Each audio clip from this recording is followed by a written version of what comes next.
नमस्कार दोस्तों, आज सुभाष की बात में दरअसल हम बात करेंगे राज्यपाल के अभिभाषण की।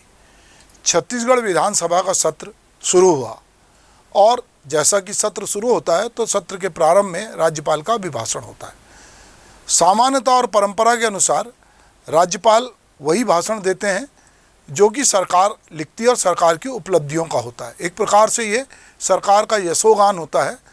चाहे राज्यपाल किसी भी पार्टी विचारधारा का हो, केंद्र सरकार किसी की हो, राज्य किसी को, पर सामान्यता जो है राज्यपाल को वही कहना पड़ता है कि जो सरकार की उपलब्धियां होती। कई बार इसको लेकर राज्यपाल से लगातार असहमतियां होती, विवाद की स्थिति बनती है, पर विधानसभा के सत्र में देखने में आता है कि वो राज्य सरकार की जो उपलब्धियां होती है उन्हीं पर अपनी बात कहते हैं। विपक्ष को अक्सर ये बात नागवार गुजरती है। छत्तीसगढ़ विधानसभा के जो 13वां सत्र है, जो भूपेश बघेल की सरकार है उसमें अनसुईया उइके ने जमकर जो सरकार है उसकी तारीफ की।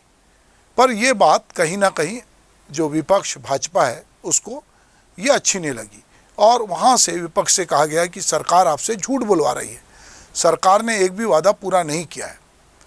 राज्यपाल ने अपनी अभिभाषण में छत्तीसगढ़ के जो भूपेश बघेल की सरकार है उसकी जम के तारीफ की। दरअसल ये क्या तारीफ है और ये क्यों करनी पड़ रही है? ऐसा क्या है कि क्या वाकई झूठ का पुलिंदा था या भूपेश बघेल की सरकार ने जो कुछ किया उसका लेखा जोखा वहाँ पर राज्यपाल दे रही थी? अक्सर जहाँ कहीं भी विपक्ष की सरकार होती है वहाँ राज्यपाल और मुख्यमंत्री में टकराव की स्थिति या खबरें आती रहती है। हमारे राज्य में भी इस तरह की खबरें आईं।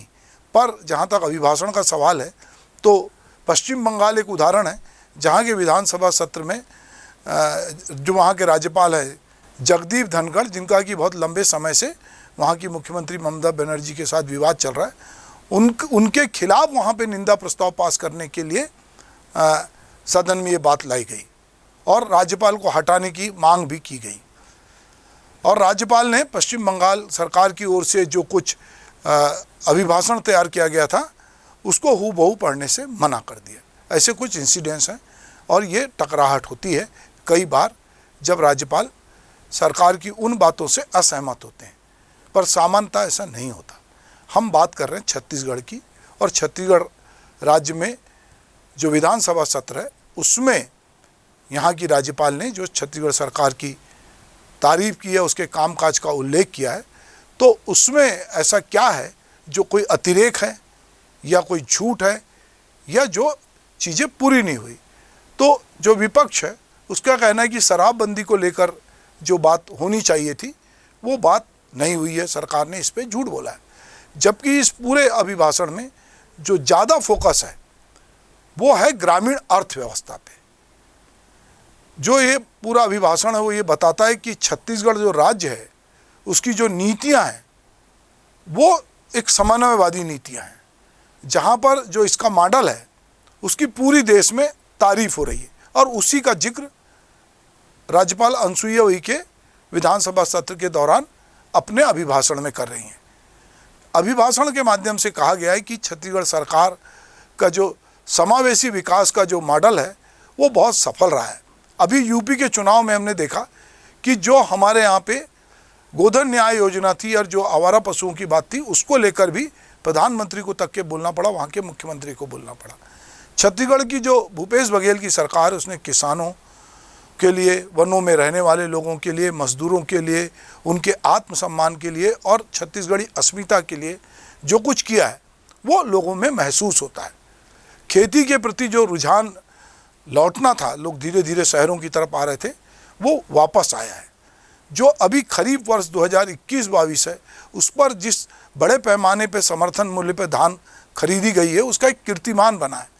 21,77,000 किसानों को 97,98,000 मेट्रिक धान जो है उन्होंने बेचा है और इसके लिए 173 नवीन धान केंद्र खुले।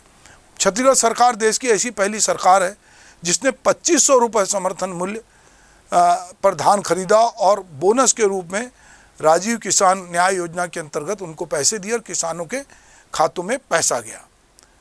तो कहीं ना कहीं चाहे राजीव गांधी किसान न्याय योजना हो, चाहे गोधन न्याय योजना हो या अल्पकालीन कृषि ऋण देने की बात हो या ग्रामीण क्षेत्रों में नरवा गुरवा बाड़ी के जरिए विकास की बात हो, लगातार छत्तीसगढ़ सरकार का फोकस ग्रामीण विकास पर रहा है।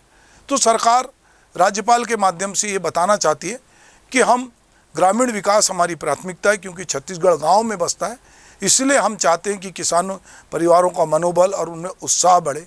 चूँकि यहाँ आदिवासी बाहुल्य भी है, जो 14 जो आदिवासी बाहुल्य ज़िले हैं उसके 25 विकास खंडों में 1735 करोड़ रुपए की लागत से चिराग योजना की शुरुआत की गई है, जिसमें आजीविका के नए साधन खोजे गए। इसका जिक्र भी अभिभाषण में है।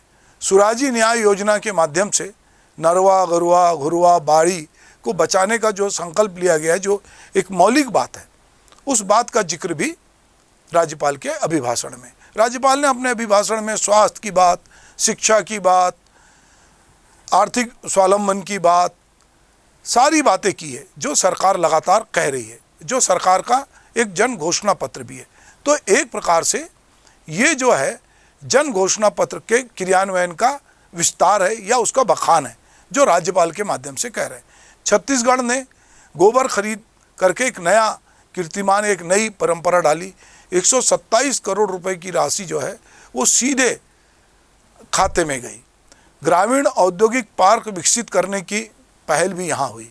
तो लगातार जो है इस राज्य में वो काम हो रहे हैं जो राज्यपाल के अभिभाषण में है। ये बात सही है कि विपक्ष का काम आलोचना करना है, वो आलोचना करेगा, कई चीज़ पे अपनी असहमति जताएगा और उसको लगेगा कि ये जो कुछ यहाँ बताया जा रहा है ये बढ़ चढ़कर है।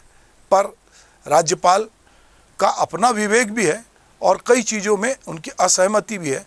हो सकता है कि राज्यपाल के पास जब ड्राफ्ट जाता हो तो राज्यपाल इसमें कुछ चीज़ों में अपनी असहमति जताते हो। राजीव गांधी ग्रामीण भूमिहीन कृषि मजदूर योजना जो मजदूरों के लिए शुरू की गई है, जिसमें 6,000 रुपये देने का प्रावधान है, ये भी अपने आप में एक बड़ी योजना है। तो कुल मिलाकर हम ये कहें कि जो ये सत्र होने वाला है इसमें विपक्ष के पास बहुत सारे प्रश्न हैं और वो प्रश्नों के जरिए घेरेगा। पर राज्यपाल के अभिभाषण के बाद चर्चा के लिए कम समय को लेकर भी, चूँकि राज्यपाल के अभिभाषण पे चर्चा होती है, तो उसको लेकर भी विपक्ष की आपत्ति है कि ये चर्चा के लिए कम समय दिया गया है। तो एक प्रकार से हम देखते हैं कि सरकार के कामकाज या उसने जो कुछ किया है, आने वाले 1.5 साल बाद चुनाव होगा, तो कहीं ना कहीं सरकार धीरे धीरे जन कल्याण की ओर बढ़ रही है और वो उन चीज़ों को पूरा करना चाहती है जो उसने लोगों से वादा किया है। तो छत्तीसगढ़ राज्य, जैसा कि यहाँ पर लघु अनुपज है, यहाँ पर एक हर्बल ब्रांड के रूप में छत्तीसगढ़ को विकसित किया जा रहा है। तो बहुत सारी चीज़ें छत्तीसगढ़ में हो रही है जिनका जिक्र राज्यपाल के अभिभाषण में। अब विपक्ष को चाहे लगे कि ये झूठ बुलवाया जा रहा है राज्यपाल से, पर राज्यपाल की मजबूरी ये है कि जो राज्य सरकार उन्हें लिखकर अपना भाषण देगी, राज्यपाल उसी का वहाँ पर वाचन करेंगे। ये उनकी भूमिका है और इसी भूमिका का निर्वाह अलग अलग राज्यों में चाहे किसी की सरकार हो, राज्यपालों को करना पड़ती है।